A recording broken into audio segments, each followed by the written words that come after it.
Donc nous restons sur la page sous menu afin de pouvoir modifier celle-ci. Donc nous allons passer à la quatrième partie qui est la création de page.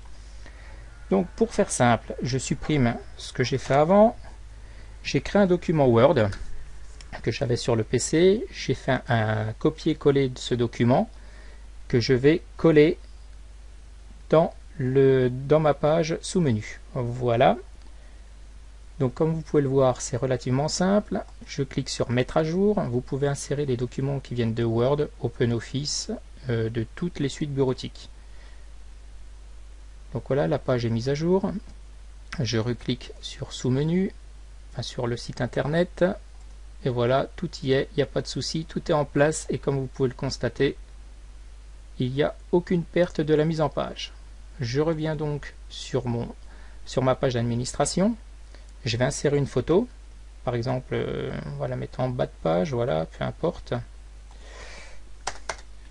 Voilà. Donc, pour pouvoir la mettre dans ma page. Donc, je reviens plus haut. Vous avez des petits menus qui sont ici. Donc, nous allons prendre le menu Images. On va insérer une image à partir de l'ordinateur. Vous pouvez en insérer une depuis Internet, depuis une bibliothèque d'images ou depuis les galeries. Donc nous allons voir pour les galeries plus tard. Donc pour l'instant, on affiche depuis l'ordinateur. Donc je vais prendre une image.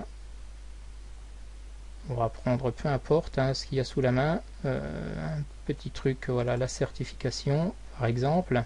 Donc vous voyez que la certification est en cours de chargement. Ça va très vite quand les fichiers sont de petite taille. C'est pour ça que je vous conseille fortement d'utiliser des images qui ne pèsent pas très lourd. Donc pour faire simple, nous allons ajouter un titre qui va s'afficher. Donc on va l'appeler, on va continuer, certification, voilà. Une légende, une image. Et la description, elle est Franche-Comté. Ensuite, vous pouvez mettre une cible du lien, donc la renvoyer sur internet, par exemple http://123.dolsolus.com par exemple. Donc vous pouvez l'aligner à gauche, au milieu, à droite, au centre, tout ce que vous voulez. Et donc maintenant j'insère dans mon article.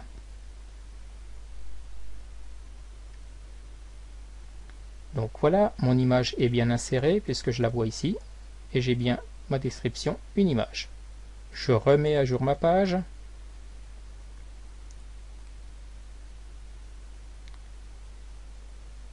Pendant qu'elle se met à jour, je vais retourner donc sur le site internet. Je réactualise une petite fois et là l'image va s'afficher juste en dessous. Voilà. Et si je clique dessus, je pointe bien vers le site dolsolus.com, comme vous pouvez le constater. Donc voilà. L'insertion d'une image, c'est tout simple, et la modification des pages aussi. Donc, toujours sur le même principe, je vais revenir sur l'interface d'administration. Je veux supprimer cette image. Je clique dessus, tout simplement. Et je clique sur supprime. Voilà, tout simplement. Vous avez vu aussi qu'il y a une partie visuelle et une partie HTML. Donc ça, c'est pour les personnes qui maîtrisent un petit peu plus. Si je clique sur la partie HTML, je vais pouvoir aller un tout petit peu plus loin dans les mises en page. Vous voyez là qu'il y a des balises spécifiques à l'HTML. Donc là, je peux les supprimer pour faire quelque chose de beaucoup plus propre. Voilà, donc là si je clique sur mettre à jour la page, j'aurai absolument plus aucune trace de ce que j'ai fait. Donc je reclique sur le site internet, je le réaffiche. Et le logo, normalement, a disparu. Voilà. Donc maintenant, je vous laisse mettre à jour vos pages, faire ce qu'il faut pour tout ça. Nous allons donc passer aux galeries photos maintenant.